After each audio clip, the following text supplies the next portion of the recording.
आज बनाएंगे हम टेस्टी स्पाइसी फ्राइड फ़िश, जो स्ट्रीट स्टाइल है, बाज़ार के तरीके की फ्राइड फ़िश, उसको हम आज घर पे बनाएंगे। तो यहाँ पे मैंने फ़िश ली है, ये अच्छे से क्लीन की और इसके पीसेस भी कराए हैं। इसको बस सेंटर में एक बड़ी बोन होती है इस फ़िश में, और इसमें बाकी बोन्स छोटी छोटी, इसमें हड्डियाँ नहीं है, कांटे नहीं हैं। तो इसको हमने अच्छे से वॉश करके रख दिया है ड्रेन होने के लिए। तब तक हम मैरिनेशन तैयार करेंगे। मैंने लिया है 2 या 3 नींबू का रस लीजिएगा आप, लेमन जूस, वो ऐड करेंगे एक बड़ी बोल में। साथ में हम इसमें डालेंगे गार्लिक का चम्मच 1। उसके बाद इसमें हम डाल देंगे नमक आप टेस्ट के हिसाब से डाल सकते हैं। इसके बाद इसमें मैं ऐड कर रही हूँ लाल मिर्च में यहाँ पे छोटी चम्मच 1 ऐड कर रही हूँ, क्योंकि मैं फ़िश मसाला इसमें ऐड कर रही हूँ। ये देखिए यहाँ पे मैं फ़िश मसाला इसके मैं 5-6 चम्मच ऐड करूँगी। इसमें सारे मसाले हैं, इसमें हल्दी, लाल मिर्च, जो कोरिएंडर पाउडर है, सौंफ है, सब कुछ इसमें ऐड होता है। अगर आप चाहें तो फ़िश मसाला लाइएगा, फिर आपको कोई और मसाला डालने की ज़रूरत नहीं पड़ेगी। इसके मैं 5-6 चम्मच ऐड कर दूँगी। साथ में मैं इसमें डालूँगी हल्दी भी मैं 1 चम्मच डाल रही हूँ, क्योंकि हल्दी से थोड़ी बैड ऑर्डर वगैरह जो होती है, बैड स्मेल वगैरह, वो भाग जाती है। तो इसलिए हम हल्दी भी ऐड करें, वरना हल्दी भी फ़िश मसाला में है। अच्छे से आप सारे मसालों को मिक्स करेंगे। ये देखिए अच्छे से मोटा सा ये बन गया बैटर। इसमें अब हम डालेंगे बेसन। मैंने यहाँ पे ली है केसी वालों की, तो केसी की मैंने ग्रेड 1 बेसन ली है, काफ़ी अच्छी क्वालिटी की मुझे ये लगी। तो आप भी ट्राई कर सकते हैं। काफ़ी टाइम से कश्मीरी लोग केसी का आटा वगैरह भी यूज़ करते हैं, और इनकी बेसन भी मुझे बहुत अच्छी लगी। तो इसकी हमें बेसन डालनी है। बेसन हमें ज़्यादा नहीं ऐड करनी है, क्योंकि हमें सब कुछ कोट करना है फ़िश को मैरिनेशन में।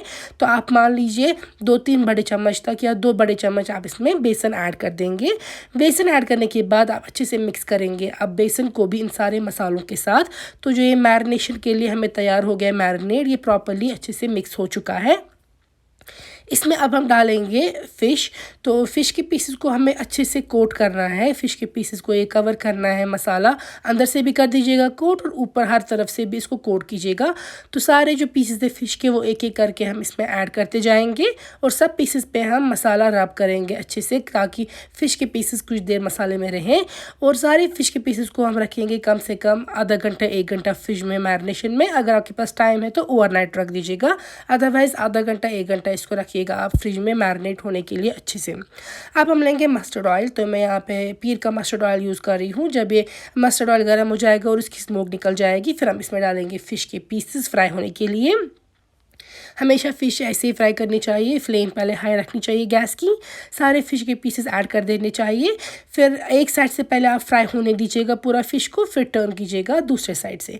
आप चाहे तो इन बिटवीन आप फ्लेम जो है गैस की, जो बर्नर की फ्लेम है, आप वो मीडियम भी कर सकते हैं, सिम भी कर सकते हैं। लेकिन फ़िश को हमेशा पहला फ्लिप तब करना चाहिए जब एक साइड अच्छे से पक जाए, फ्राई हो जाए, वरना ये टूट सकती है। ऑल्दो ये वाली फ़िश थोड़ी ज़्यादा स्ट्रॉन्ग है, ज़्यादा टूटती जल्दी नहीं है, लेकिन स्टिल ऐसे ही हमेशा फ़िश फ्राई करनी चाहिए। तो ये देखिए सारे पीसेस अच्छे से गोल्डन ब्राउन क्रिस्पी हो गए हैं। तो इनको हम निकाल के रखेंगे एक प्लेट पे। तो काफ़ी ज़्यादा मज़े की मुझे लगी ये फ्राइड फ़िश। बाज़ार में ऐसे ही मिलती है, और हम घर में अच्छे साफ़ तरीके से इसको बना सकते हैं। तो ये देखिए फ्राइड फ़िश हमारी तैयार है। इसको आप ऐसे भी खा सकते हैं, एज अ स्नैक, चाय के साथ भी ले सकते हैं, चावल के साथ भी ऐसे खा सकते हैं। तो ज़रूर ट्राई कीजिए।